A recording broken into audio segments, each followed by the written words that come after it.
The camp was in the middle of nowhere. Nights were freezing, and the days weren't much better. Every day felt the same: routine chores, strict schedules, and nothing exciting. The soldiers went about their work, their boots crunching on the gravel paths. The camp was surrounded by wilderness, making it feel even lonelier.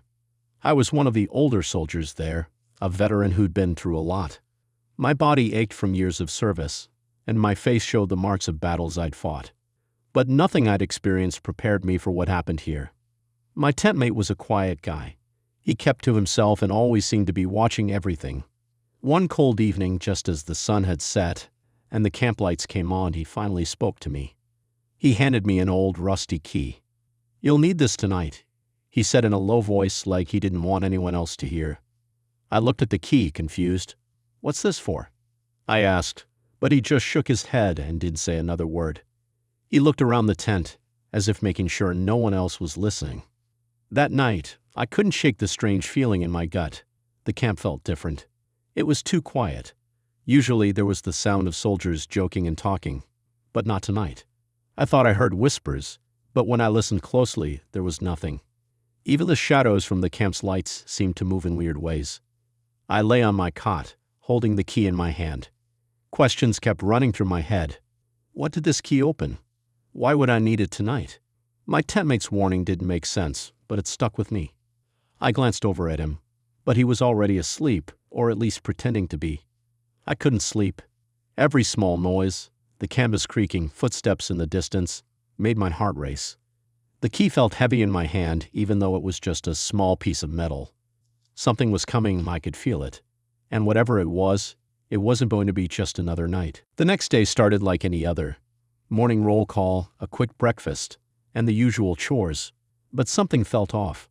The air around the camp felt heavier, and the soldiers' usual chatter was quieter. People exchanged nervous glances, as if everyone could feel it, but didn't want to say anything. I kept the key in my pocket, its weight a constant reminder of my tentmate's strange warning. He didn't mention it again, and I wasn't about to ask. He acted like nothing had happened, going through his routine like always. That evening after dinner, I cleaned my rifle and checked my gear. It was something I always did before bed, but tonight it felt different, like I needed to be ready for anything. As I worked, I noticed other soldiers acting jumpy too. Some whispered in small groups, looking over their shoulders. By the time night fell, the camp was unusually quiet. The usual sounds of soldiers laughing or playing cards were gone. I could hear the wind rustling through the trees and the faint hum of the camp's generator. It felt like the whole place was holding its breath. I sat on my cot, holding the key again. My tentmate was lying down, staring at the ceiling. "You'll know when you need it," he said suddenly, breaking the silence. His voice was calm, but his words sent a chill down my spine. Just then, the lights flickered. It was quick, just a second or two, but enough to make everyone freeze. I heard footsteps outside the tent, slow, deliberate steps. My hand tightened around the key, and I grabbed my rifle. My tentmate sat up, his eyes wide, but he didn't move. The footsteps stopped right outside our tent. For a moment, everything was silent. Then came the whisper. It wasn't a voice I recognized. It was soft but sharp, and it sounded like it was saying my name. "Come out," it said. My heart pounded as I stared at the tent flap. I glanced at my tentmate, but he didn't say anything. His face was pale, and he looked as scared as I felt. I took a deep breath and stood up, holding the key in one hand and my rifle in the other. Whatever was out there, I had to face it. I stepped outside the tent, my rifle raised and my heart racing. The cold air bit at my face, and the camp was almost pitch black except for the faint glow of the perimeter lights. Nothing moved. The footsteps had stopped, and the whisper was gone, but the silence was worse. It felt like the camp was holding its breath. I scanned the area, my finger hovering over the trigger. "Who's there?" I called out, trying to keep my voice steady. There was no answer, just the wind, rustling through the trees. Then I saw it. A shadow moved at the edge of the camp, too fast and too big to be a person. I froze, my grip tightening on the rifle. The shadow darted between the tents, making no sound. My tentmate appeared behind me, his face pale. "Did you see that?" he whispered. "Yeah," I said, barely able to get the word out. "What the hell is it?" Before he could answer, the shadow stopped. It stood still, just outside the light's reach. I could barely make out its shape, but it wasn't human. Its eyes glowed faintly like embers in the dark. It didn't move, but I could feel it watching us. Back inside, my tentmate hissed, pulling at my arm. Now. We scrambled back into the tent, locking the flap behind us. My hands were shaking as I double-checked my rifle. What was that? I asked, but my tentmate just shook his head. He looked as scared as I felt. The rest of the night was tense. We stayed awake, listening for any sound, but the shadow didn't come back. By morning, the camp was buzzing with rumors. Other soldiers had seen it too. The glowing eyes, the impossible speed. No one knew what it was, but everyone was afraid. I couldn't stop thinking about the key. Somehow, I knew it was connected to whatever was out there, and I had a feeling that this was just the beginning. The morning brought no relief. Soldiers moved about the camp with tense faces, their eyes darting to the edges of the forest. Whispers floated through the air, stories of glowing eyes and shadows spreading like wildfire. The officers tried to maintain order, but even they seemed uneasy. I stayed quiet, the key in my pocket burning like a secret. My tentmate avoided my gaze, busying himself with meaningless tasks. I could tell he knew more than he was letting on. After breakfast, I decided to find answers. The strange occurrences weren't going away, and I needed to understand what was happening. I approached my tentmate as he cleaned his gear. You need to tell me what's going on, I said firmly. He hesitated, his hands stilling. You wouldn't believe me, he muttered. Try me, I replied. What's with the key? What's out there? He sighed, looking around to make sure no one else was listening. There's something buried here, he said quietly. Something old. The camp wasn't built here by accident. They found it when they were setting up. Found what? I asked, leaning closer. A door, he said.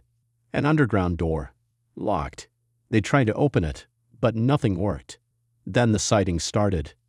I felt a chill run down my spine. And the key? It's for the door, he said. But I don't think opening it is a good idea. Before I could ask more, a shout rang out from the edge of the camp.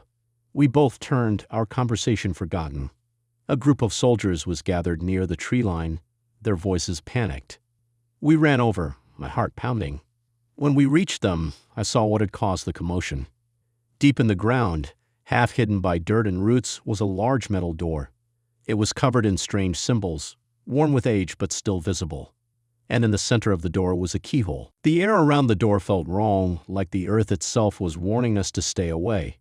The soldiers gathered in a loose circle, their faces a mix of fear and curiosity. No one dared to speak too loudly, as if raising their voices would wake something sleeping beneath. I stepped forward, the key feeling heavier than ever in my pocket. My tentmate grabbed my arm. Don't, he said firmly. We don't know what's down there. We also can't just leave it, I replied. If this is causing what we've been seeing, we need to deal with it. Reluctantly, he let go. The other soldiers watched as I knelt in front of the door. The symbols etched into the metal seemed to pulse faintly, though it could have been my imagination. My hand shook as I pulled out the key and slid it into the lock. For a moment, nothing happened. Then, with a loud click, the door shifted. Dust and dirt fell away as it creaked open, revealing a dark staircase spiraling down into the earth. A cold, damp air wafted out, carrying a faint metallic smell. No way I'm going down there, one soldier muttered, stepping back. Stay here, I said, gripping my rifle tightly. I'll check it out. My tentmate stepped forward. You're not going alone, he said, his voice steady despite the fear in his eyes. Together, we descended the stairs. The further we went, the darker it became. The walls were lined with strange carvings, similar to the ones on the door. They seemed to tell a story, though their meaning was lost on us. At the bottom of the stairs, we found ourselves in a large chamber. The ceiling arched high above, and the walls were covered in more symbols. In the center of the room stood a pedestal, and on it lay a small, glowing orb. What is that? My tentmate whispered. Before I could answer, the ground shook.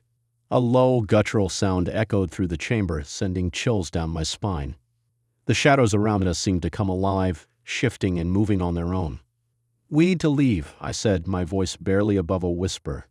But as we turned to go, the door at the top of the stairs slammed shut. The sound of the door slamming reverberated through the chamber, and the faint glow from the orb seemed to grow stronger, casting eerie shadows that danced across the walls. My tentmate and I froze, our eyes darting to the staircase. The once open door was now sealed tight, trapping us in this ancient, unsettling place. The guttural sound that had echoed moments ago grew louder and more distinct. It wasn't just noise. It felt alive, like a deep growl coming from something massive and unseen. The chamber's atmosphere became heavier, pressing down on us like a physical weight. "What now?" my tentmate asked, his voice trembling. I didn't have an answer.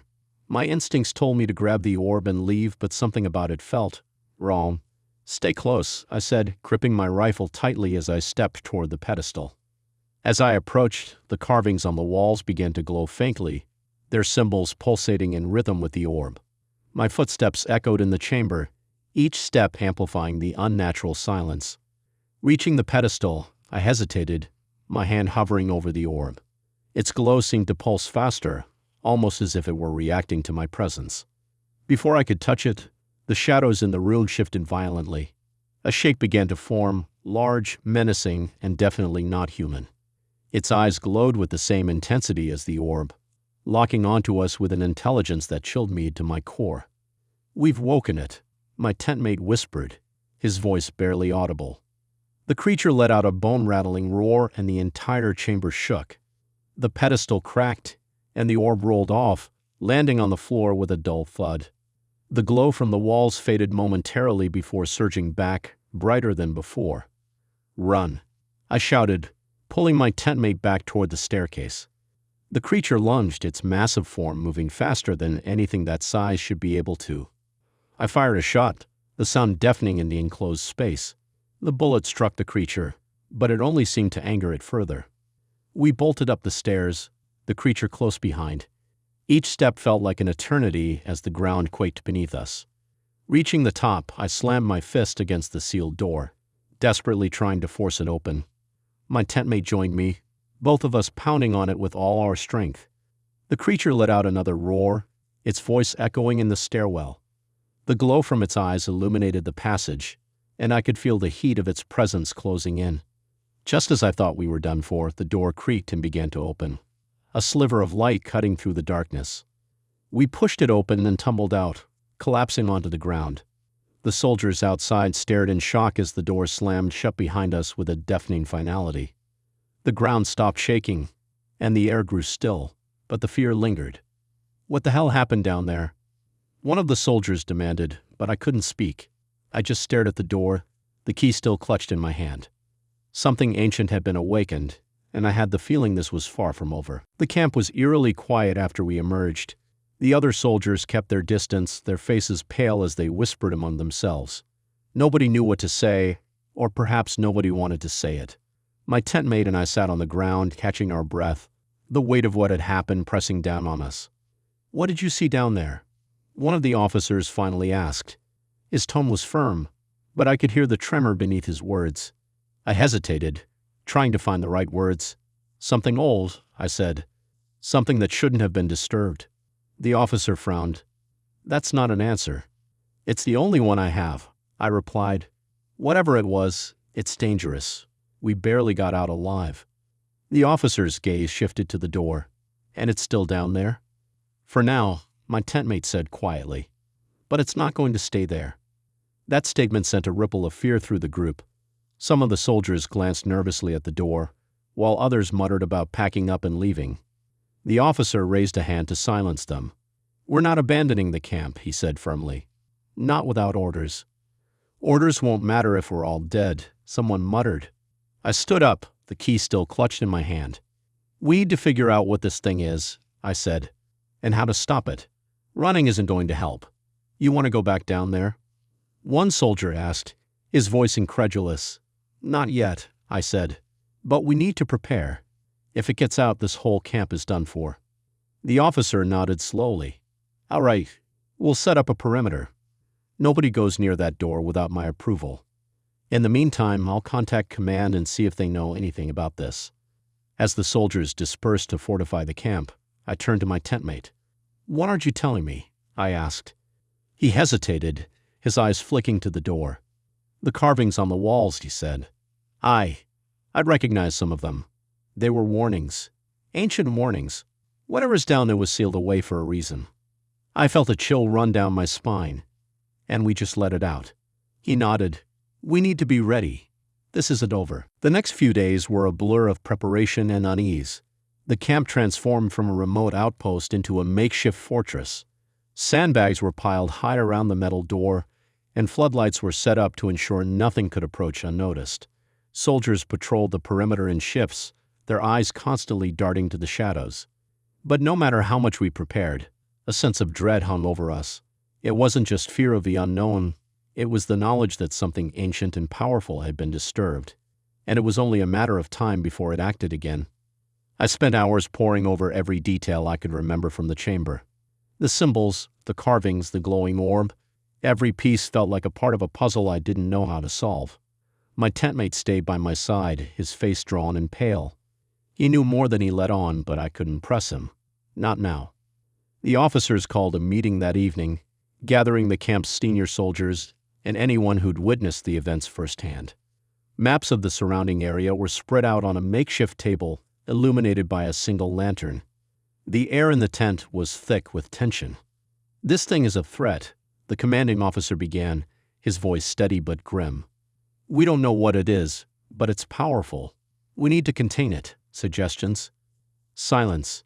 Nobody wanted to be the first to speak. Finally, I stepped forward. The symbols in the chamber, I said, breaking the quiet. They weren't just decorations. They were warnings. Whatever's down there was meant to stay locked away. The officer nodded.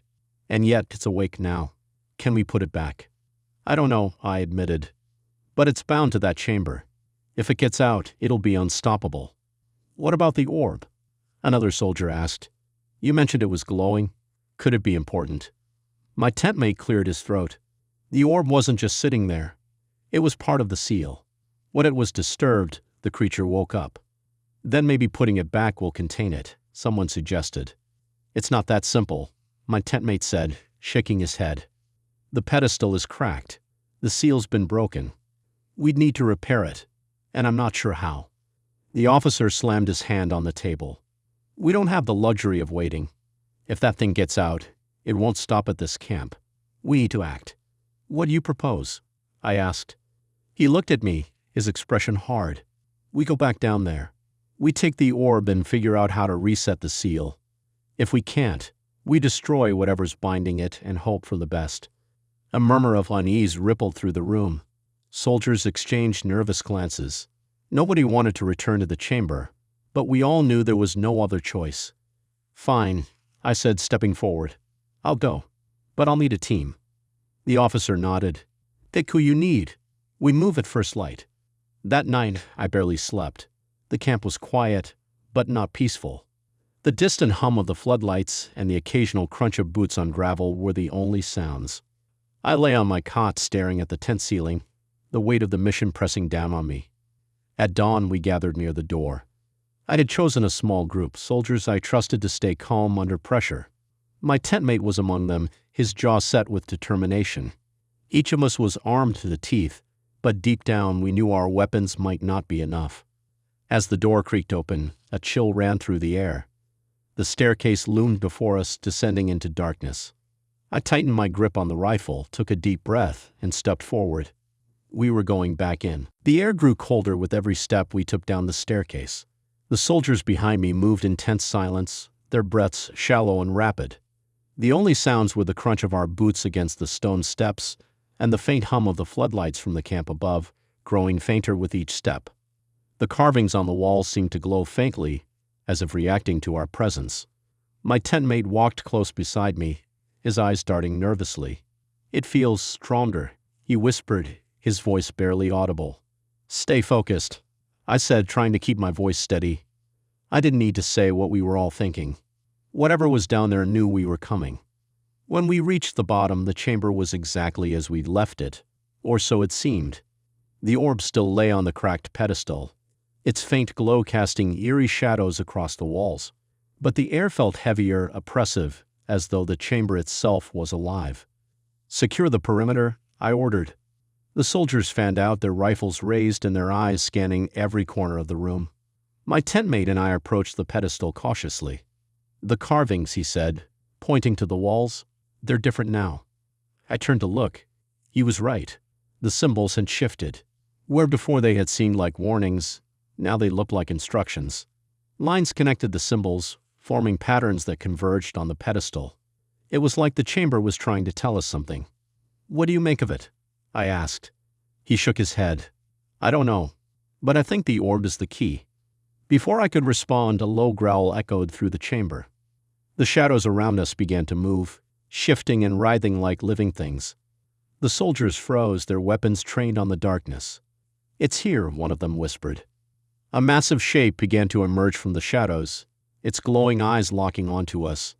It let out a roar that shook the ground, and the oppressive weight of its presence became unbearable. "Hold your ground," I shouted, but the creature lunged, faster than I expected.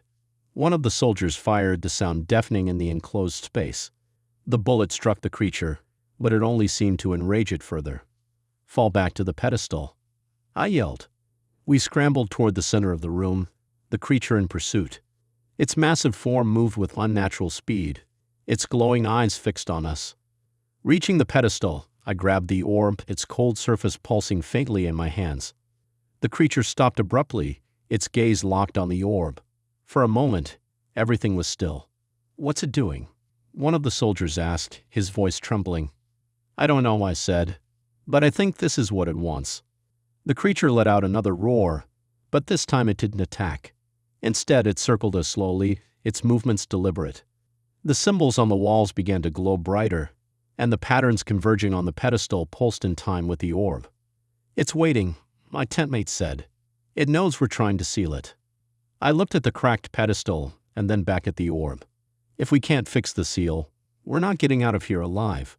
"We need to try," he said. "Put it back."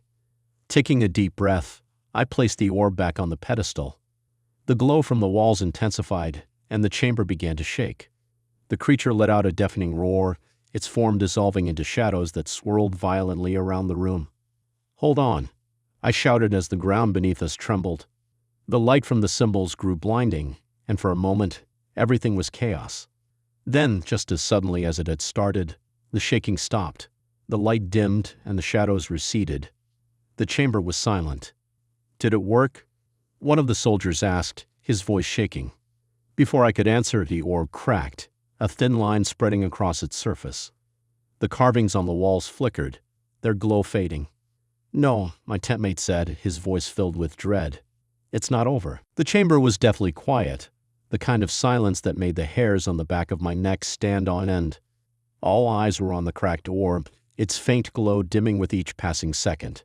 The carvings on the walls sputtered like dying embers, their light fading into the oppressive darkness. "What now?" one of the soldiers whispered, gripping his rifle so tightly his knuckles turned white. I turned to my tentmate, who was staring at the orb with a look of horror. "You said the carvings were warnings. What did they say about the seal?" He shook his head, his voice trembling. "The carvings showed how to maintain the seal, not fix it. Once it's broken." His voice trailed off, but the meaning was clear. "Then we improvise," I said, trying to mask my fear. "We're not leaving here without stopping that thing." The ground beneath us rumbled softly, a distant warning of the creature's presence. The shadows in the chamber began to stir again, curling and twisting as though they were alive. The soldiers tightened their formation around the pedestal, their weapons trained on the dark. "The orb is still connected to the seal," my tentmate said, his voice steadier now. "But it's damaged. We need to stabilize it." "How?" I asked, glancing at the cracked surface. He studied the carvings, his fingers tracing the patterns. "The symbols, they're not just warnings. They're instructions. The pedestal, the orb, and the carvings, they're all part of the mechanism." Before I could ask for more details, the growl echoed again, louder and closer. The creature's eyes glowed faintly in the shadows, its massive form stalking the edges of the room. It was testing us, waiting for the right moment to strike. "We don't have time," one of the soldiers shouted. "It's coming."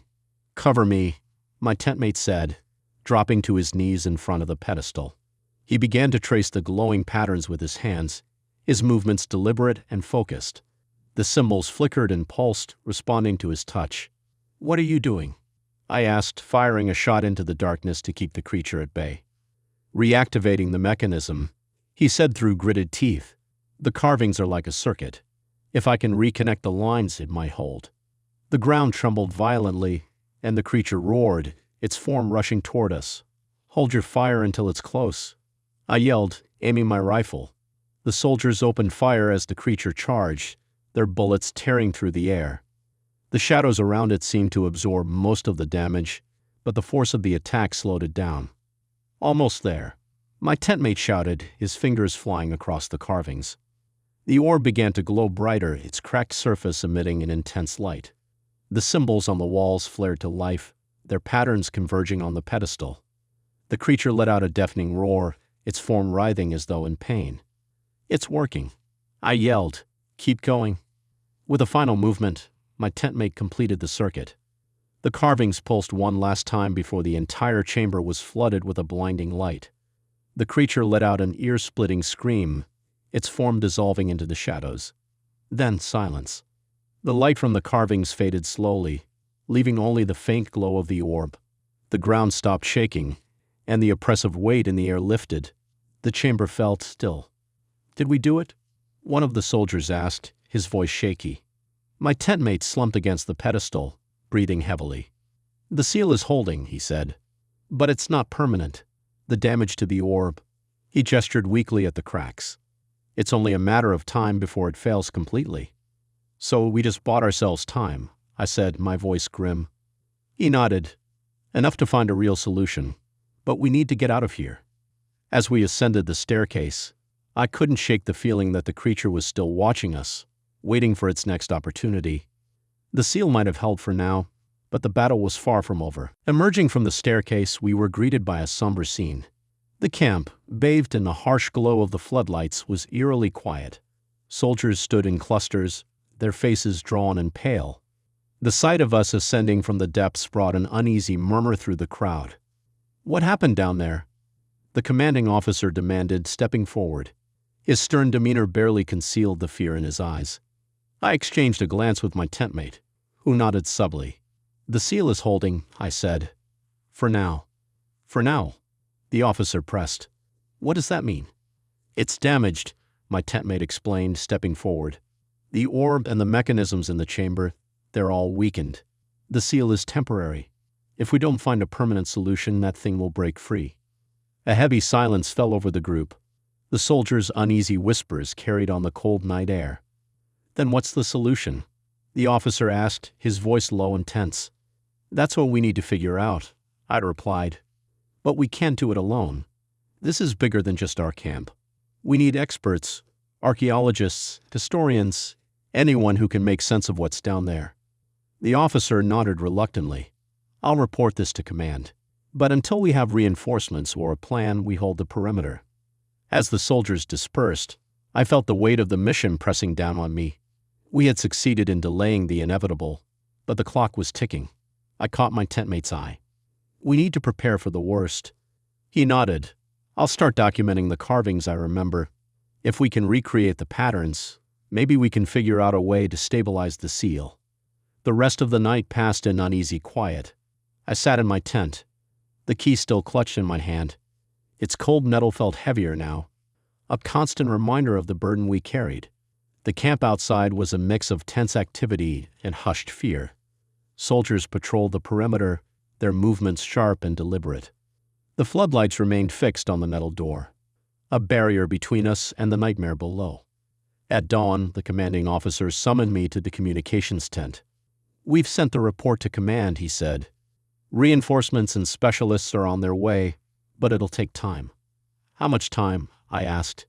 "A few days at least," he replied. "Until then, we hold. If that thing tries to break free, we'll fight." "Bullets won't stop it," I said grimly. "We saw that firsthand." "Then we'll slow it down," the officer said, his tone firm. "Enough to buy you and your team time to figure out how to strengthen the seal." I left the tent with a sinking feeling in my gut. We were standing on the edge of disaster, with no guarantee of survival. My tentmate was waiting for me outside, a notebook in hand. "I'd sketched some of the patterns from memory," he said, handing it to me. The pages were filled with intricate designs, lines, and symbols that twisted and intertwined. These were on the walls, converging on the pedestal. If we can decipher them, maybe we'll find a way to repair the seal. I studied the drawings, the weight of responsibility pressing down harder. Let's get to work, I said. For the rest of the day, we worked tirelessly, comparing the sketches to the faint recollections of the soldiers who had been in the chamber. The pieces were incomplete, and the meaning of the symbols eluded us. But as the sun set and the cold night settled in, a pattern began to emerge.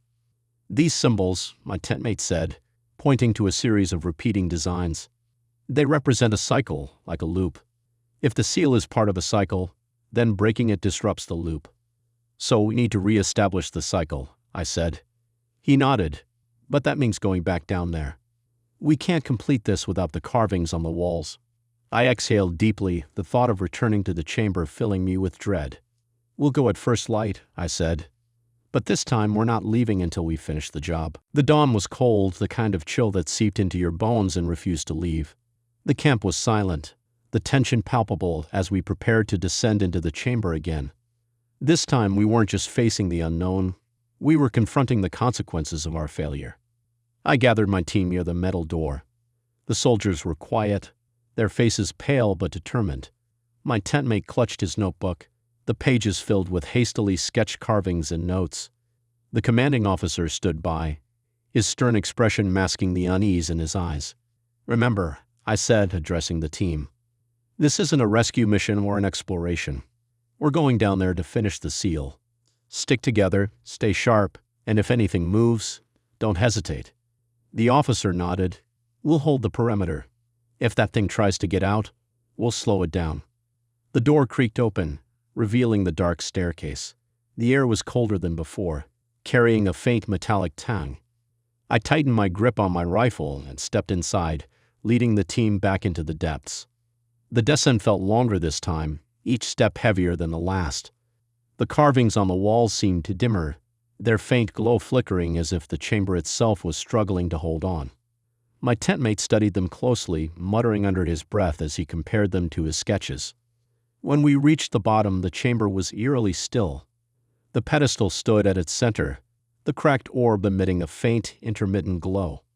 The carvings on the walls were barely visible, their patterns disrupted by the damage to the seal. We don't have much time, my tentmate said, moving quickly to the nearest wall. The patterns are fading.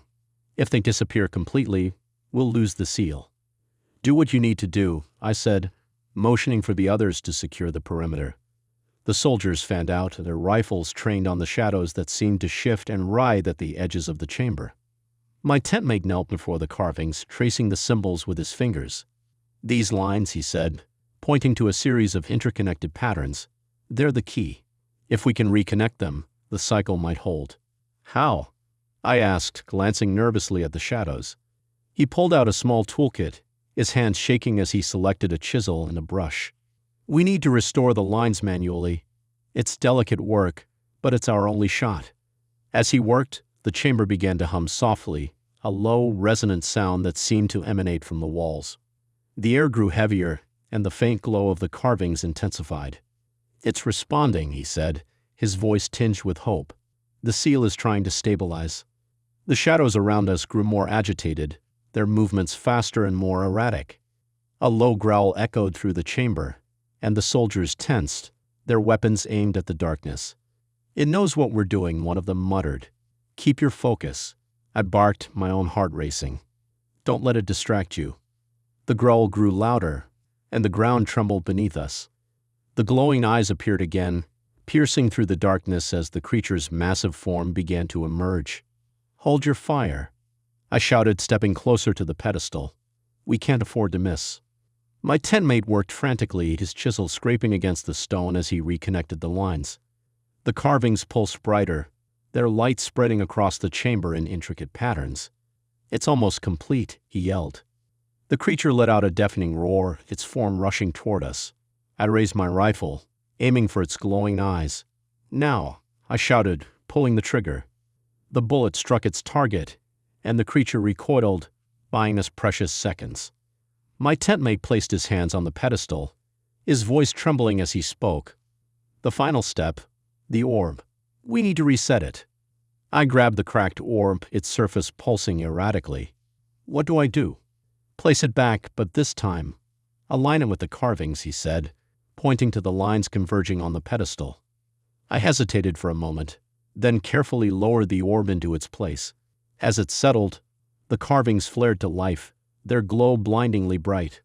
The creature roared in agony, its form dissolving into the shadows that were pulled toward the pedestal like water down a drain. The chamber shook violently, and the soldiers shouted as they struggled to maintain their footing. The light from the carvings intensified, and the air was filled with a deafening hum.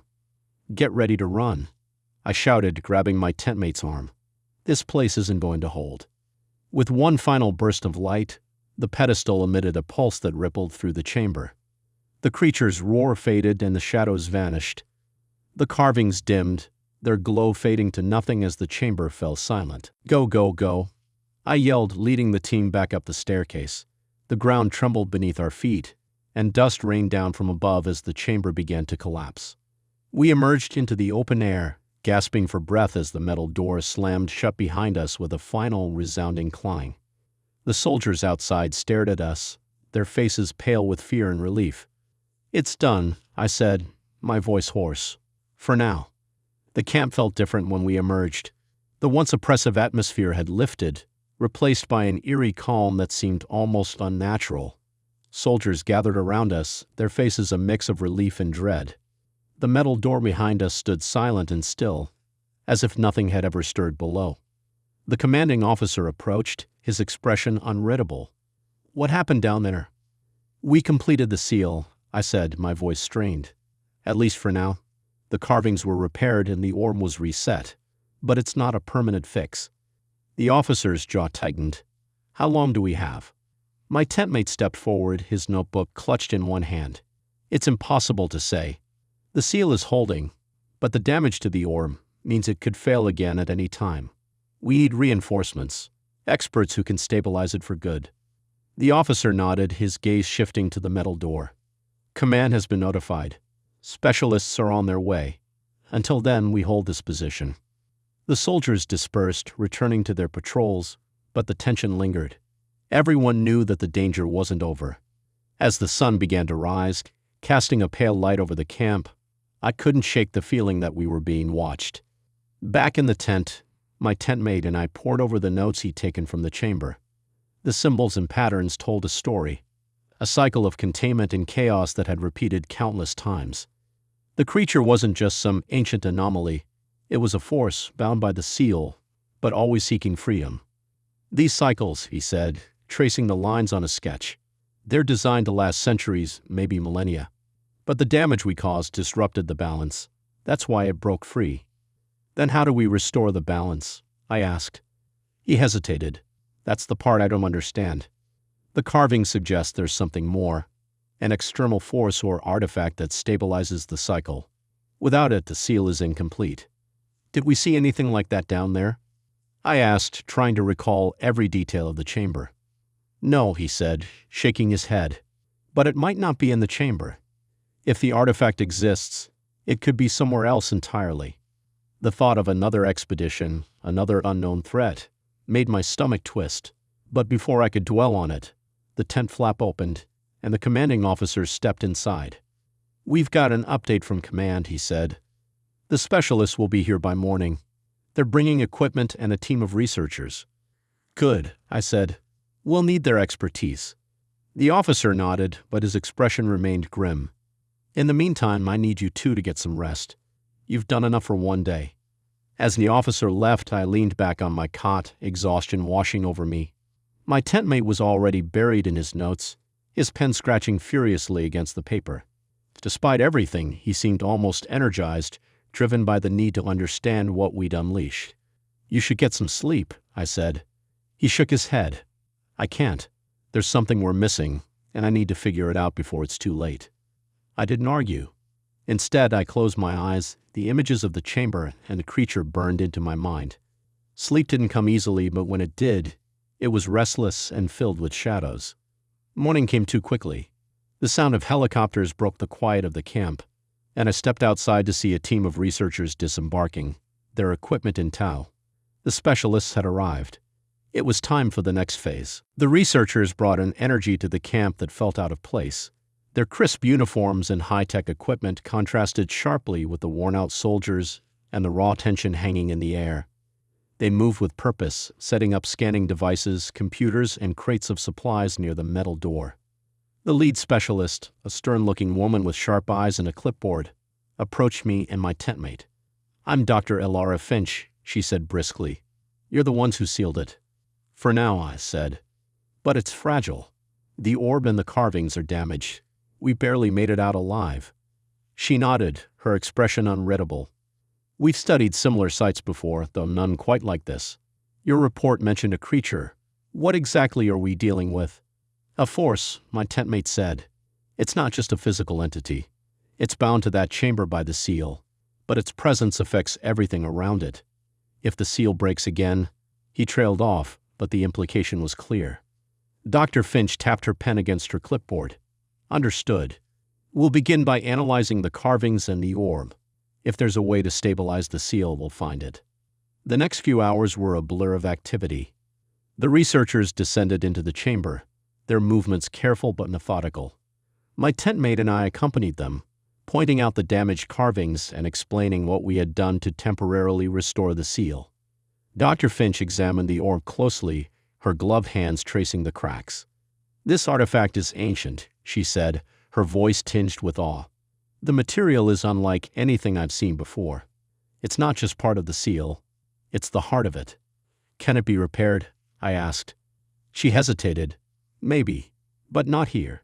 We'd need to transport it to a proper facility." "That's not an option," I said firmly. "If you remove the orb, the seal will fail." "Then we'll have to work on-site," she said, gesturing to her team. "We'll stabilize the orb as best we can and reinforce the carvings. It's not a permanent fix, but it might buy us more time." As the researchers worked, the air in the chamber grew heavier. The carvings flickered faintly, their light pulsing in uneven rhythms. The creature's presence was still palpable, a constant reminder of the danger lurking just beyond the seal. "We're not alone," one of the soldiers muttered, his rifle trained on the shadows. He was right. The faint growl echoed through the chamber, and the